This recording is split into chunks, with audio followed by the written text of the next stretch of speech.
ایک ہفتے کا تھا, صرف ایک ہفتے کا. اس نے ایک آواز سنی, اس کے بعد اس نے دیکھا دادا بھی اٹھ کے کھڑے ہو گئے, ابو بھی اٹھ کے کھڑے ہو گئے, واش روم میں چلے گئے. تھوڑی دیر میں آئے تو ان کے ہاتھ گیلے تھے, اور پہلے ٹوپی نہیں پہنی تھی, پھر ٹوپی لے لی تھی. امی کو بھی پتہ نہیں کیا ہوا, دوپٹہ نیچے اترا ہوا تھا, پتہ نہیں انہوں نے دوپٹہ لے لیا, پھر تو ہاتھ گیلے کر کے آ گئی, پھر ایک کپڑا بچھا کے نا ساری کھڑی ہو گئی. اور یہ 5 دفعہ اس نے دیکھا, جب وہ جاگ رہا تھا اس نے دیکھا. اب یہ ایک لویبل کنٹیکسچوئل ایکسپیرینس کے طور پر آپ نے ایک انوائرمنٹ کریٹ کر دیا.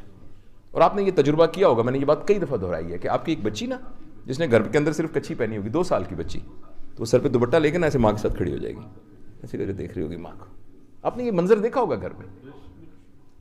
اسی طرح آپ نے اس کو ایماندار بنانا ہے, آپ نے اس کو نیک بنانا ہے, آپ نے اس کو محنتی بنانا ہے, آپ نے اس کو جفاکش بنانا ہے, جو بھی بنانا ہے.